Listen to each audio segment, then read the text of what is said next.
Buenas noches, bienvenidos a Signo Pesos, la economía al alcance de su pantalla. Estos son los temas claves de hoy. Nuevas ayudas para el sector del turismo. El gobierno decretó alivios en materia de IVA, impuesto de renta, sobretasa de energía y otros rubros. Con el presidente de Cotelco analizaremos los alcances y el impacto de estas medidas.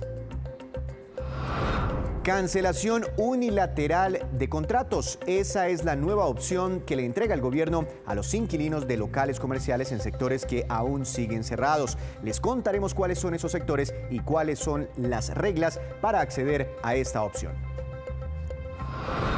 Beneficios tributarios en Bogotá. El distrito permitirá, por ejemplo, pagar en cuotas el impuesto predial y el impuesto de vehículo, entre otros alivios decretados en las últimas horas. El director de impuestos de la ciudad nos contará los detalles.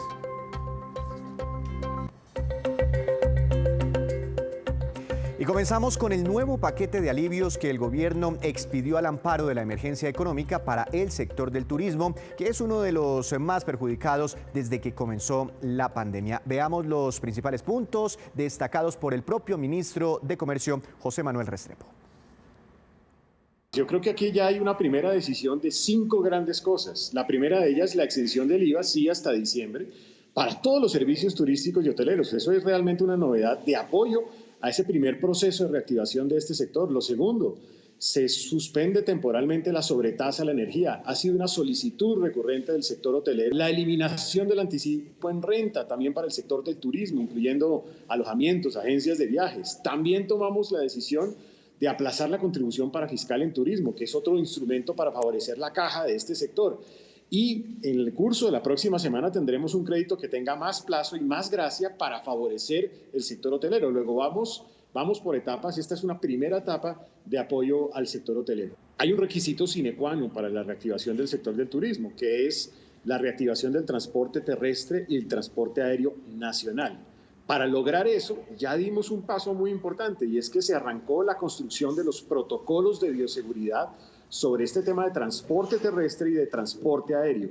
Ese es un elemento muy importante. Segundo, también se dio la posibilidad de empezar ya a vender con fecha a partir del 1 de septiembre tiquetes con destino al exterior, lo cual también es un instrumento para favorecer este sector.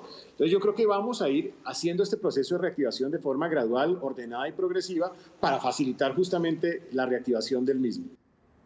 Pero ¿cómo reciben estas nuevas ayudas los operadores del sector hotelero y turístico? Para saberlo, le doy la bienvenida al doctor Gustavo Toro, presidente de Cotelco. Doctor Toro, buenas noches, bienvenido nuevamente aquí a Signo Pesos. ¿Cómo está? Muy buenas noches, Víctor. Doctor Toro, toda esta lluvia de anuncios, de decretos, de decisiones respecto al sector que usted representa, ¿están en línea con lo que ustedes estaban esperando? Así es, Víctor. Todas las medidas tomadas por el gobierno habían sido consignadas por Cotelco en múltiples peticiones, así que sentimos que el gobierno ha escuchado la voz de los hoteleros para atender esta grave situación que estamos viviendo.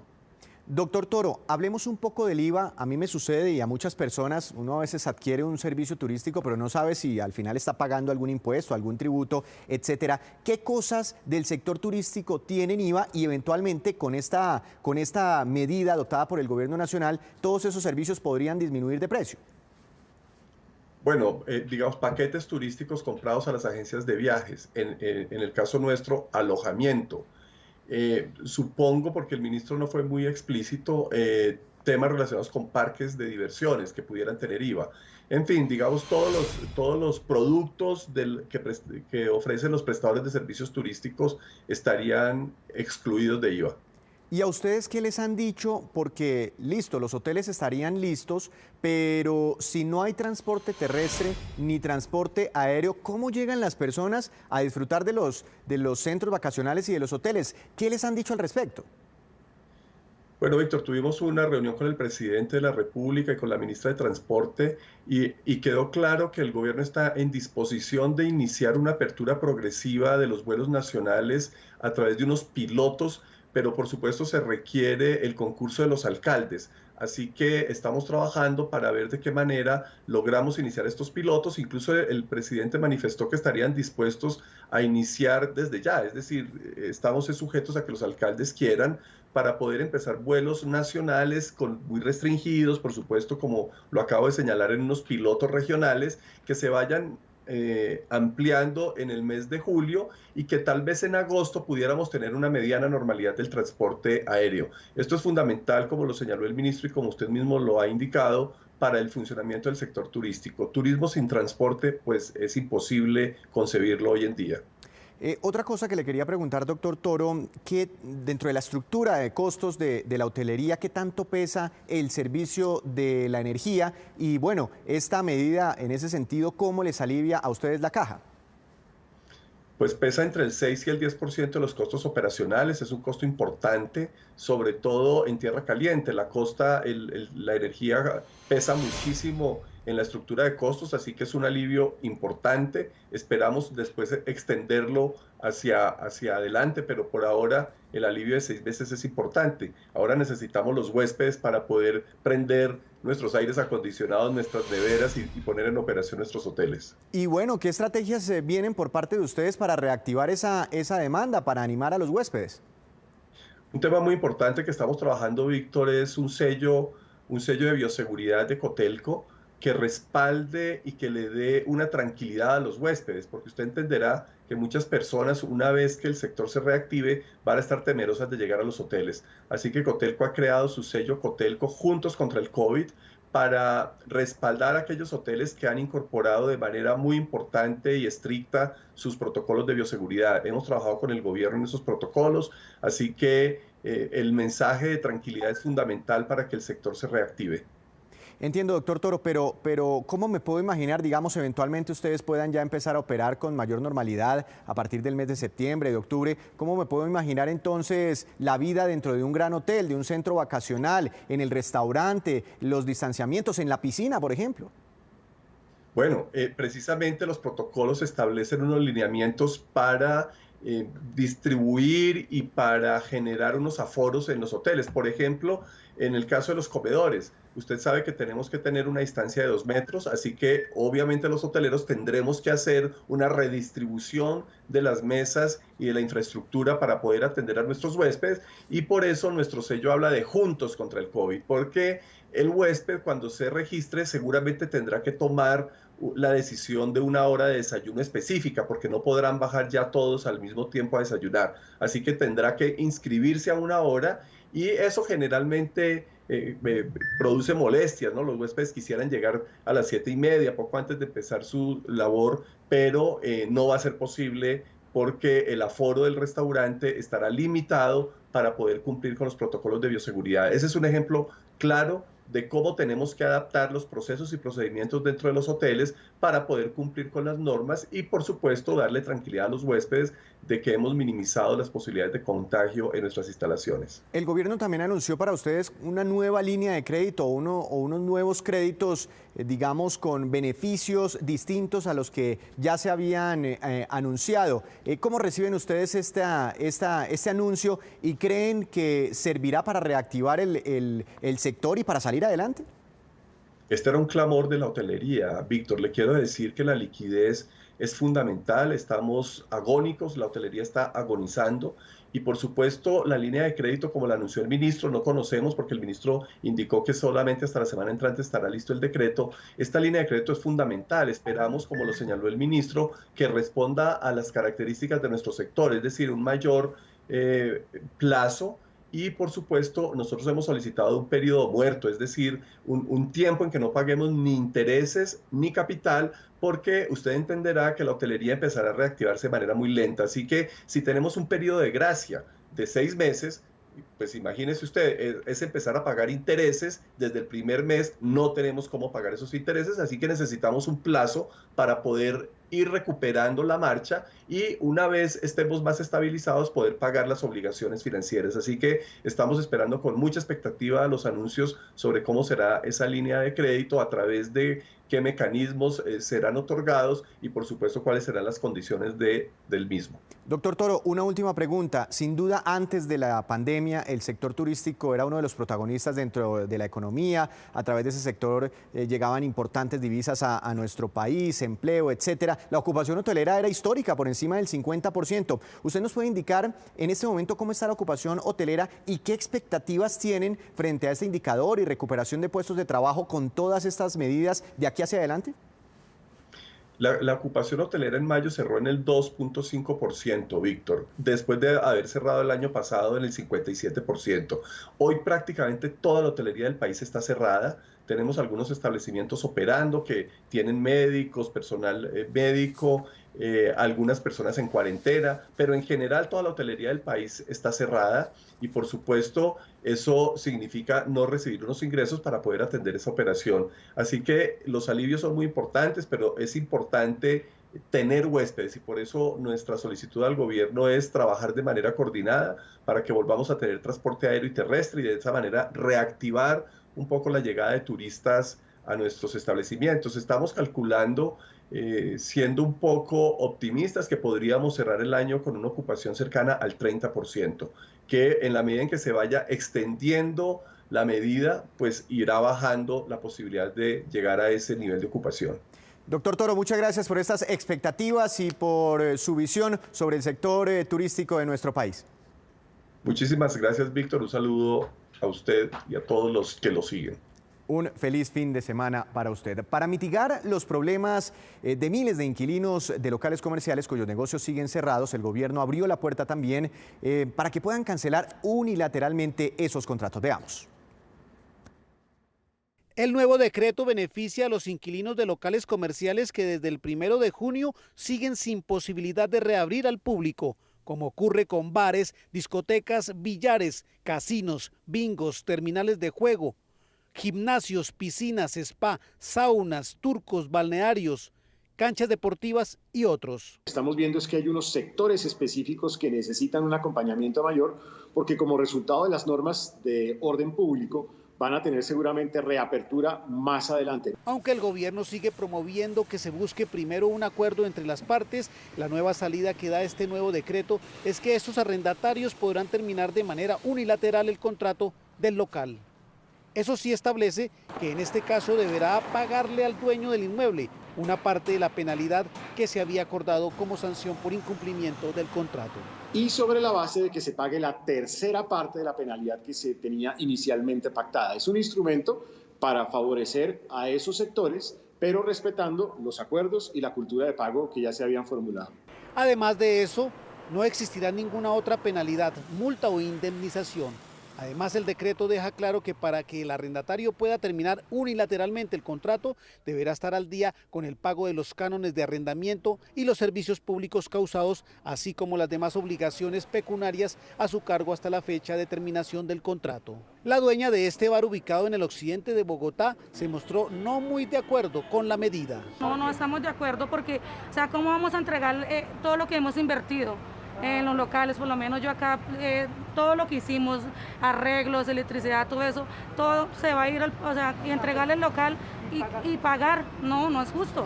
El decreto regirá en todo el país hasta el 31 de agosto y busca darle un alivio a los dueños de estos establecimientos que están atravesando por una crisis económica producto de la emergencia por el COVID-19 y las restricciones decretadas por el distrito. Bueno, y en otro decreto, el gobierno amplió el subsidio a las nóminas para las empresas afectadas por el COVID. Inicialmente era por 3 meses, ahora va a ser por 4 meses hasta agosto. Hacemos una breve pausa, pero cuando regresemos espere qué tan buenas son las maestrías de negocios que dictan las universidades en Colombia. Detalles en la movida empresarial, como siempre, con Juan Fernández. Ya nos vemos.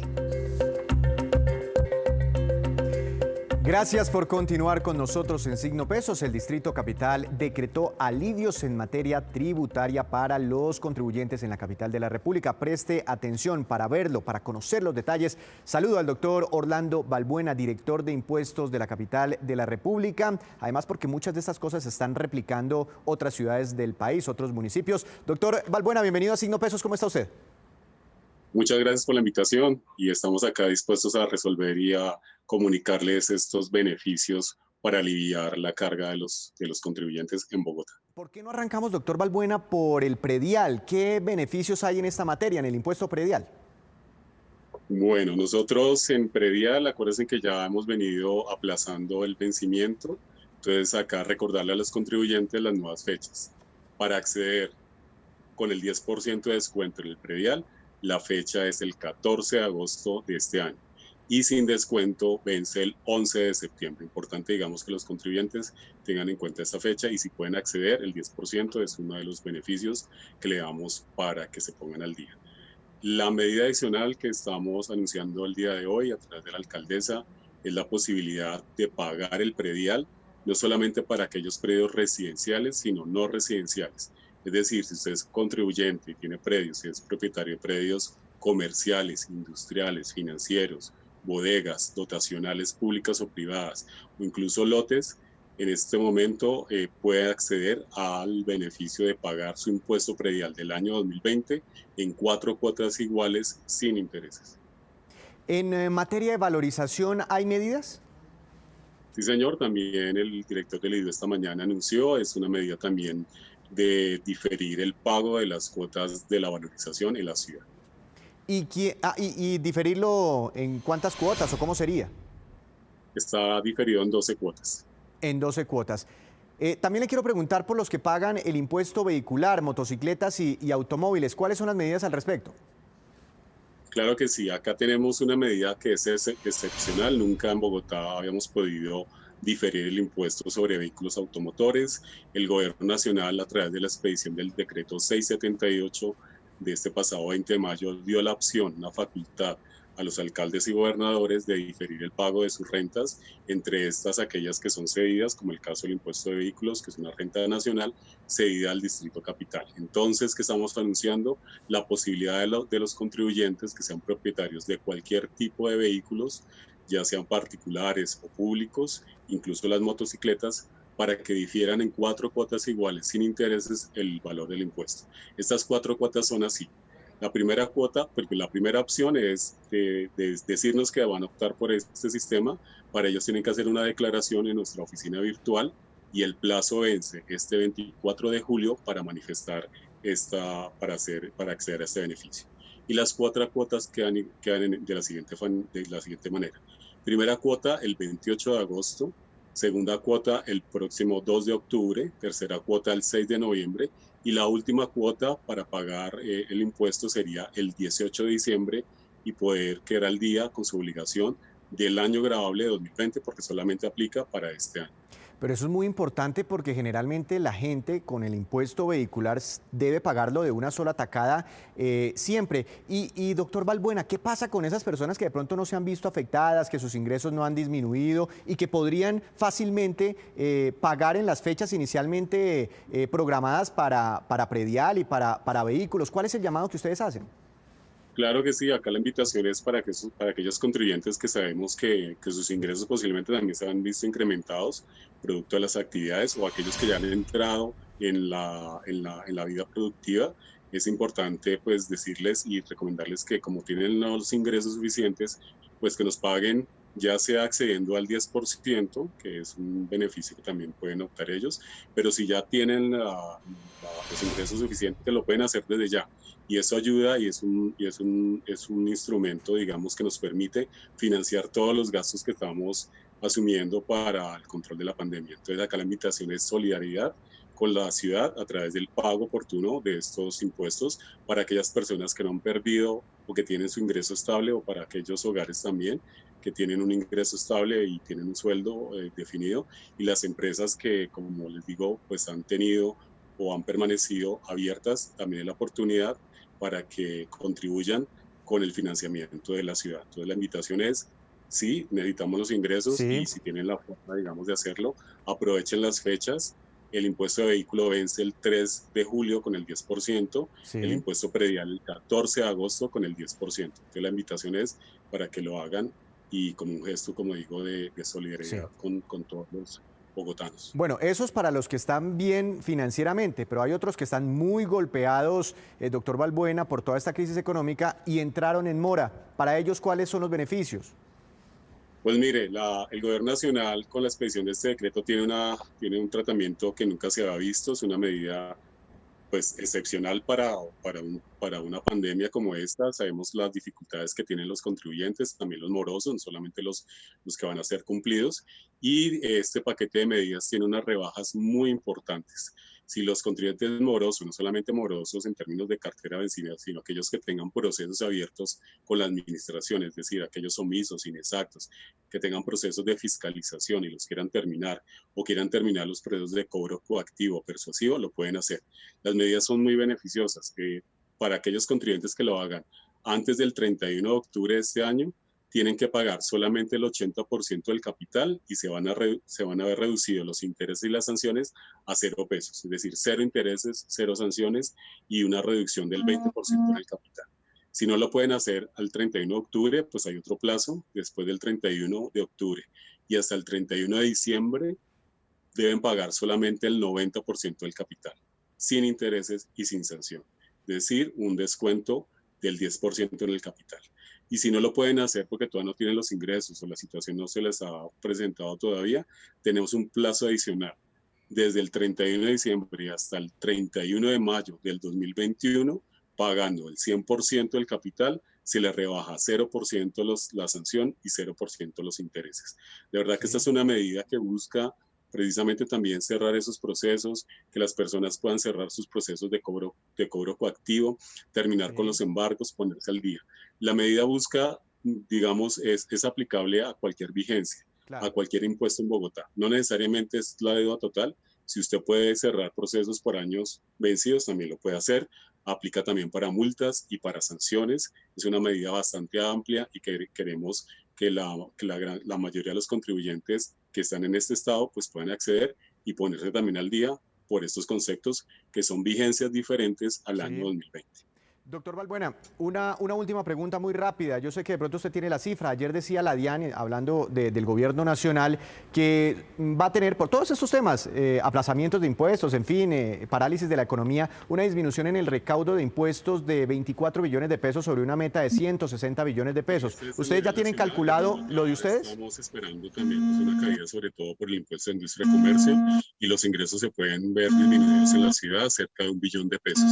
Por eso es importante estas medidas, las medidas que está haciendo la administración, aplazamiento del calendario, pues no quiere decir que estemos rebajando los impuestos, simplemente le estamos dando facilidades a los contribuyentes, y la otra medida grande es poder recuperar la cartera vencida que tenemos y poder recuperar por esa vía también ingresos que compensen, digamos, la caída de los ingresos corrientes. Entonces, estas medidas también buscan recuperar ingresos de otras vigencias y por eso tener al final, digamos, del año unos recaudos que se hagan acordes con las necesidades que ya está asumiendo la administración para atender toda la pandemia y que están pues aforados en más o menos 4.5 billones de pesos, que son lo que se ha invertido para tener todo el sistema de salud a punto y poder hacer todo el tema de transferencias monetarias y en especie a todos los hogares colombianos. Entonces es importante, la tributación es una parte muy importante porque también da equidad y nos permite redistribuir de la mejor manera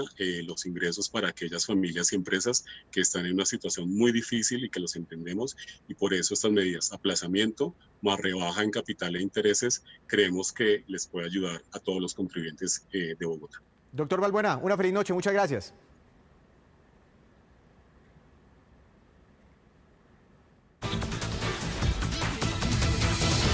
Llega a esta hora Juan Fernández y la información sobre el mundo de los negocios. Juan, buenas noches. ¿Cómo cerramos? ¿Cuál movida empresarial es la indicada para cerrar la semana?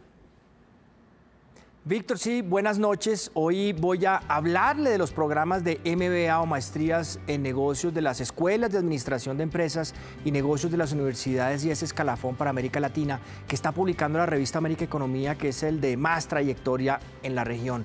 Obviamente hay una coyuntura distinta en estos tiempos de pandemia que ha afectado a los programas ejecutivos, pero el ranking trae datos interesantes como que por primera vez se mide el impacto monetario y trayectoria profesional de los alumnos. En la clasificación que tiene en cuenta fortaleza académica, retorno sobre la inversión, red de poder, internacionalización y producción de conocimiento se ubica en el primer lugar la Escuela de Negocios de la Fundación Getúlio Vargas de Brasil y le siguen la de la Universidad Adolfo Ibáñez de Chile y la de la Universidad Católica de Chile. Juan, ¿y en qué posiciones aparecen las colombianas? Pues Víctor, la mejor escuela colombiana en la clasificación es la de la Universidad de los Andes, en el puesto 8. Entre otras colombianas están también el ICESI de Cali, puesto 11, el Externado, puesto 22, AFIT de Medellín, 27, Universidad del Rosario, 30 y Sergio Arboleda en el puesto 31. Tener 6 escuelas entre 37 pues no está del todo mal. Esa clasificación sin duda significa prestigio de las escuelas de negocios y una aparente diferencia en la forma en la que los empleadores podrían ver a sus aspirantes, pero para los alumnos con seguridad todos estos programas que a veces parecen un poco revaluados ya, pues buscan ascensos en sus carreras y por supuesto en sus sueldos, después de invertir en el caso de los Andes, por ejemplo, más de 130 millones de pesos en un programa de 24 meses de este tipo. Para la gran mayoría pues hay sensación de un cambio positivo en la carrera, de todas formas, por parte de los egresados de estos programas. Juan, ¿y hay alguna medición que permita saber el retorno medido en salarios de quienes cursan los programas? Sí, Víctor, el escalafón permite ver el ingreso neto hoy de alumnos que cursan este mismo MBA hace 3 años y fíjese que en ese subranking, por llamarlo de alguna manera, la Escuela de Negocios de la Universidad de los Andes aparece muy bien en el puesto 3 con un ingreso promedio de sus alumnos de unos $10.300. Esos son unos 37 millones de pesos más o menos de hoy. Más abajo en el puesto 8 está el Externado con cerca de $8.900 y la Sergio Arboleda con 7.000. Y esta, pues es, Víctor, la movida de hoy sobre este ranking de maestrías de negocios de escuelas latinoamericanas en el que aparecen bien posicionadas las escuelas colombianas. Juan, gracias. Nos vemos la próxima semana. Con esta información hacemos una breve pausa y ya regresamos con más noticias económicas aquí en Signo Pesos. Gracias por seguir en Signo Pesos, por seguir con nosotros. Ahora vamos con la cifra económica del día. Y es la siguiente, 13,1% y corresponde a la reducción en el uso de dinero efectivo en Colombia durante el último año, según un estudio de la compañía Minceite. El mismo informe señala que las modalidades de pago que más han crecido son, escuche bien, pago con celulares 6,9%, pago por aplicaciones 52%, con tecnología NFC 34%, y mediante código QR 29%. Y estos son los indicadores económicos que usted debe conocer antes de irse a dormir. Una jornada muy positiva en los mercados gracias a un buen dato de desempleo en Estados Unidos. Por eso el dólar cayó. Mañana regirá una tasa representativa del mercado y hasta el lunes de 3.565 pesos con 6 centavos. Retrocedió 32 pesos con 41 centavos. Importante, el petróleo de referencia Brent para Colombia se recuperó un 4,65%. Estuvo muy cerquita de los $42 por barril. El precio interno del café colombiano subió y quedó en promedio para el fin de semana a 940.000 pesos por carga en promedio en las principales cooperativas del país. Jornada muy positiva para la Bolsa de Valores de Colombia. El índice Colcap subió 3,37%. La acción más valorizada en línea con la recuperación del petróleo fue Ecopetrol con una fuerte ganancia, recuperación de 8,56%, y la que más bajó fue la acción de Enca, pero en términos generales la jornada fue positiva. La mayoría de las acciones se valorizaron. Enca retrocedió 8,31%. Y antes de despedirnos, los dejo con este dato. Con base en las cifras del censo 2018 realizado por el DANE, la entidad encontró una leve reducción en la fecundidad en Colombia. La cifra pasó de 2,48% al 2,35%. Además, encontró que la fecundidad en mujeres de entre 20 a 29 años bajó del 50,8% al 49%. Con este dato terminamos por hoy, pero los esperamos el próximo lunes con una nueva emisión y con toda la información económica que usted necesita saber. Recuerde, esto es Signo Pesos, la economía al alcance de su pantalla. Les deseamos un feliz fin de semana.